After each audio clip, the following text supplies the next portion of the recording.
இடம்பொருள் நேயர்களுக்கு வணக்கம். ஸோ இன்றைக்கி வந்து பார்த்திங்க அப்படின்னா நிறைய மாற்றி திருப்பங்கள்லாம் பாண்டியன் ஷோஸ் பாக்கியலட்சுமி மெகாசங்கமத்தில் நடந்துகிட்டு இருக்கும்பொழுது நிஜமாகவே அந்த மகாசங்கமத்தை பார்க்குறதுக்கு ஓரளவுக்கு நல்லா இருக்குது. அதில் குட்டி குட்டி லாஜிக் குறைபாடுகள் இருக்குது அப்படிங்கிறது உண்மைதான். ஆனால் அதை தாண்டியும் பார்த்திங்கன்னா கதையை அட்லீஸ்ட் விறுவிறுப்பாக கொண்டு போகிறாங்களா அப்படின்னா கொண்டு போகிறாங்க. ஏன்னா 43 நிமிஷத்துக்கு கதையை விறுவிறுப்பாக கொண்டு போகிறது அவ்வளோ ஈஸியான விஷயம் இல்லை. ஸோ இன்றைக்கி எபிசோடில் எடுத்தோடனே பார்த்திங்கன்னா இப்போ வீட்டில் எல்லாம் இடிஞ்சு போய் உட்காந்துருக்காங்க, எதுவுமே இன்னும் சரியாகலை, என்ன பண்ணுறதுன்னு ஒன்றும் புரியல அப்படின்னு எல்லா கலையபுரமும் நடந்துகிட்டு இருக்கும் பொழுது ராஜிக்கும் கண்ணனுக்கும் இடையில திருப்பி கொஞ்சம் கொஞ்சமாக சண்டைகள் வர ஆரம்பிக்குது. ஏன்னா இது எப்போ இருந்தாலும் வெடிச்சுக்க போகுது, பிச்சுக்க போகுது, நமக்கு தெரியும். எப்படி பிச்சுக்க போகுது அப்படிங்கிறத நமக்கு இருந்த முக்கியமான கேள்வியே.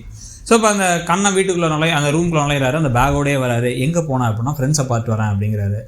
பேக் எதுக்கு எடுத்து போனேன் அப்படின்னா இல்லை சும்மா தான் அப்படின்னு பேக்கை போய் வைக்கிறாரு. இவங்களுக்கு ஒரு மாதிரி சந்தேகமாக இருக்குது. அப்புறம் கிட்டக்க அவங்க மேலே கை வைக்க வராரு, அவங்கள கட்டி பிடிக்க வராரு, கிஸ் பண்ண வராரு. இந்த மாதிரிலாம் வந்துகிட்டே இருக்கும் பொழுது அவங்க தள்ளி போகிறாங்க. அந்த பெட்டில் இந்த பெட்டில் அந்த பெட்டில் மாறி உட்காடுறாங்க அவங்க.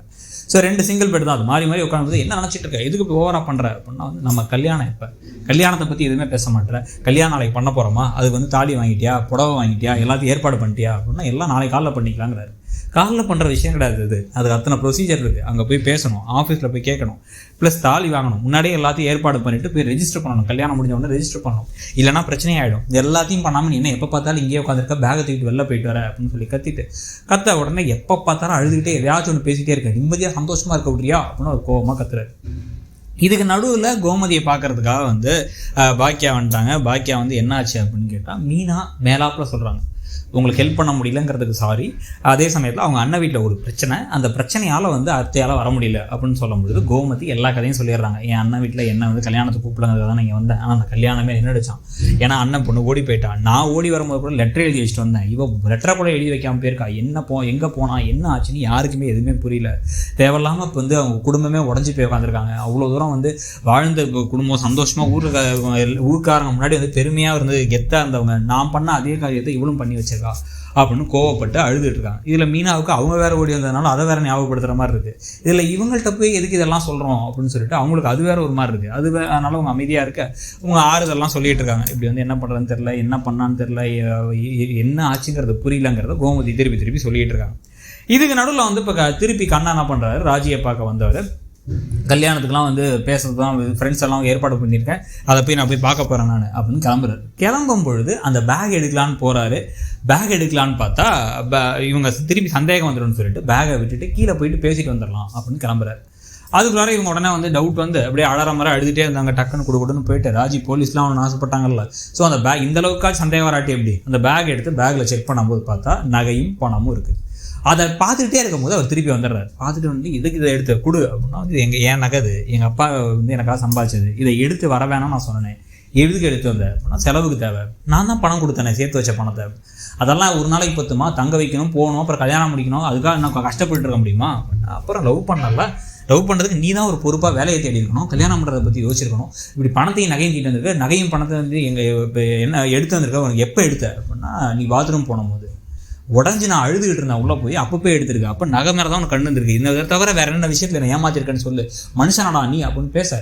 கொஞ்ச நேரம் நல்ல ஒரு மாதிரி நடிச்சிட்டே இருந்து நம்ம கல்யாணம் பண்ண போகிறோம், ஒன்றா வாழ்கிறோம், அதுக்கு பணம் தேவை, உனக்காக தான் எடுத்து வந்தேன்னு சமாளிச்சுட்டு இருந்தவர் டக்குன்னு கத்த ஆரம்பிச்சிடுறாரு. என்னடி ஓவரா பேசுகிற? ஆமாம் நான் வேணும்னே தான் பண்ணேன், உன்னை கல்யாணம் பண்ணிக்க போகிறேன்னு நினச்சியா? நான் உன்னை காதலிச்சதே பணத்துக்காக தான்.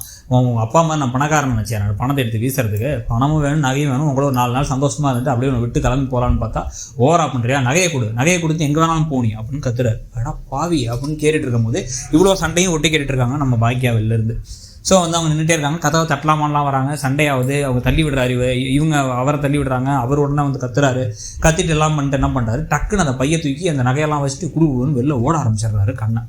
அண்ணன் கிளம்பி ஓட ஆரம்பிக்க இவங்க உடனே துரத்திட்டே போக, அவங்க துரத்திட்டே போனால் அவங்க பின்னாடி பாக்கியாவும் துரத்திட்டே போக, அப்போ பாக்கியாவை எழில் பார்த்துறாரு. அந்த பையன் ஏதோ ஒரு பிரச்சனையில் அந்த பிரச்சனை பண்ணுறான் அந்த பொண்ணுகிட்ட. அந்த பொண்ணை ஏமாற்றிட்டு ஏதோ போகிறான், அந்த பொண்ணு பாவம் கஷ்டப்பட்டு ஓடிட்டு இருக்கு அப்படின்னு இவரும் எழிலும் போகிறாரு. எழில் கிட்டக்க வந்தோடனே இவர் என்ன பண்ணுறாரு, கண்ணன் அந்த பேகை பிடுங்கிட்டு அவங்களை தள்ளி விட்டுட்டு வேகமாக ஓடுறாரு. அவர் ஃப்ரெண்ட்ஸுக்கெல்லாம் கால் பண்ணி வந்துருங்கடா, நீங்கள் வண்டியை ஸ்டார்ட் பண்ணி ரெடியாக வைங்க, நம்ம கிளம்புவோம், நம்ம உடனடியாக கிளம்புறோம் நம்ம அப்படின்னு ஏதோ பிளான் பண்ணிவிட்டு வேகமாக அவங்க கிளம்புறாங்க. கிளம்பினோடனே எழில் துரத்திட்டே போகிறாரு. ஒரு கட்டத்துக்கு மேலே பார்த்தா கிட்டக்க போகும்பொழுது ஒரு காரில் ஏறி கண்ணன் போயிடுறாரு. நகை பணம் எல்லாமே போயிடுச்சு. இடிஞ்சு போய் உட்கார்ந்துட்டாங்க ராஜி. வீட்டில் இருக்கவங்களை கஷ்டப்படுத்திட்டு வந்துட்டோம், இங்கே இவனை நம்பி வந்தால் இவன் வந்து நம்மளை ஏமாத்திட்டு வீட்டில் இருந்த பணத்தை நகையை வேறு திருடிட்டு வந்திருக்கான், எல்லாத்தையும் எடுத்துகிட்டு போயிட்டான். இப்போ நம்ம பணத்து நகையோடு போயிட்டோம் நம்ம அப்படி தானே எல்லோரும் நினைப்பாங்க அப்படின்னு உட்காந்து அழுதுட்டு இருக்காங்க. நான் சாக போகிறேன், நான் சித்திர போகிறேன் அப்படின்லாம் வந்து நெகட்டிவாக பேசிக்கிட்டு இருக்காங்க.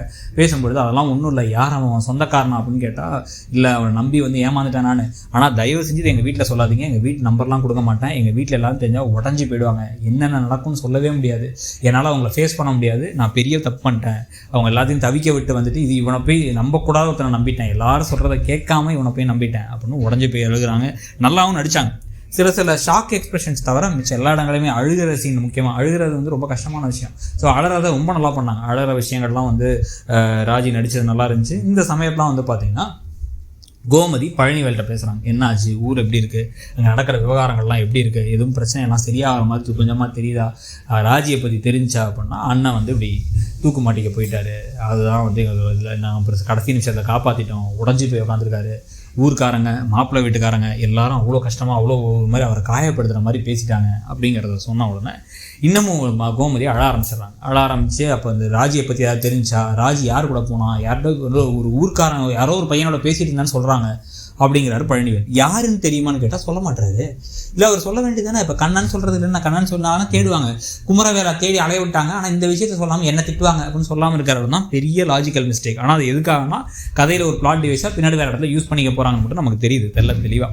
ஸோ இப்போ இந்த விஷயம் நடந்துகிட்டு இருக்கும் பொழுது தான் இப்போ வந்து கதிர் வந்து அவளை பற்றி எதுக்கு பேசிகிட்டு இருக்கீங்க, அவள் கல்யாணத்தை பற்றி அவள் ஒன்றும் ரொம்ப நல்லவாலாம் இல்லை, அவளை மெச்சிக்கிறதுக்கு அதனால் வந்து தயவு செஞ்சு அவளை பற்றி பேசாதீங்க, நீங்கள் நிம்மதியாக இருங்க, நம்ம அழாதீங்க அப்படின்னு அவங்க அம்மாட்ட சொல்ல, என்னடா அப்படி பேசுகிற, வயசு பொண்ணுடா என்ன இருந்தாலும் அப்படின்ட்டு உண்மையை சொல்கிறா, என்னடா உனக்கு ஏதாவது தெரியுமா உண்மையை அப்படின்னு சொல்லிட்டு மீனாவும் கோமதியும் கேட்கும்பொழுது ஆமாம் அவள் ஒரு உருப்படாத ஒருத்தன் குடிச்சு படுத்து கிடப்பான், அவனை போய் லவ் பண்ணான், அவன் கூட பேசிகிட்டு இருந்தா, நான் 2-3 தடவை வார்ன் பண்ணேன், இது வேணான்னு சொன்னேன் கேட்கல, இதுக்கு மேலே அவங்களோட சேர்ந்தா ஓடி போயிருப்பா, இப்போ போய் இதுக்கு தேவையில்லாமல் அவளை பற்றி பேசிக்கிட்டு அப்படின்னு சொன்ன உடனே உண்மையாடா ஒரு வயசு பொண்ணு பேரை கெடுக்கிற மாதிரிலாம் நான் சும்மா பொய்லாம் சொல்ல மாட்டேம்மா, அவ்வளோ மோசமானவங்கள நான், உண்மையாக நடந்தது தான், அவள் தான் பண்ணான், அதுக்காக தான் நான் திருப்பி வந்து அவளை வார்ன் பண்ணேன், இப்போ அவங்க கூட தான் போயிருக்காங்க, என் ஃப்ரெண்ட்ஸையும் தேட சொல்லியிருக்கேன் அப்படின்ன உடனே பாவி என்கிட்ட சொல்லியிருக்கலாமே அப்படின்னா, உன்கிட்ட சொல்லியிருந்தா நீ என்ன பண்ணியிருப்ப, போய் பேசியிருப்பியா, உன்னால் பேச முடியுமா, மீனாவை பார்த்தே வந்து எதுக்கு நீ அவர்கிட்ட பேசுனேன்னு கேட்குறீங்க, இப்போவே வந்து அண்ணியை பார்த்தே நீ பேசியிருக்க முடியாதுமா, உங்கள் அண்ணனுக்கும் நமக்கும் எப்பயுமே சண்டையாக தான் இருந்துச்சு, அதனால தான் அதை பற்றி எதுவும் சொல்லலை, ஆனால் வந்து அவள்கிட்டே 2 தடவை சொன்னேன், அவள் கேட்கல போல், இதுக்கப்புறம் அவளை பற்றி பேசி என்ன முடிவு, அவள் எப்படி கிளம்பி போயிட்டா, அவள் வந்து என்னமோ வாழ்க்கையை பார்த்துப்பா அப்படின்னு வந்து சொல்லியாச்சு. சொன்ன உடனே இன்னமும் வந்து ரொம்ப சோகமாயிட்டாங்க கோமதி. இதுக்கு நடுவில் வந்து பார்த்திங்கன்னா வந்து செல்வி எல்லாரும் சேர்ந்து பேசி இந்த பொண்ணு வந்து ரொம்ப உடஞ்சி போயிருக்கு, இந்த பொண்ணு கூட ஆறுதலாக நம்ம இருப்போம், ஆனால் வந்து அவங்க வீட்டை பற்றி எதுவும் சொல்லவும் மாட்டேங்குது, அதிர்ச்சியில் இருக்கா அவள் அப்படின்னு சொல்ல, செல்வி இதெல்லாம் தேவையா நமக்கு அப்படின்னா, ஒரு பொண்ணு பாவம் கஷ்டப்படுறா, இந்த சமயத்தில் வந்து அவள் கூட ஆறுதலாக இல்லாமல் எப்படி ஏதோ நம்பி ஏமாந்துட்டா பாவம், ரொம்ப பிரச்சனை தான் போல அப்படின்னு வந்து அவங்க சொல்லிட்டு இருக்காங்க.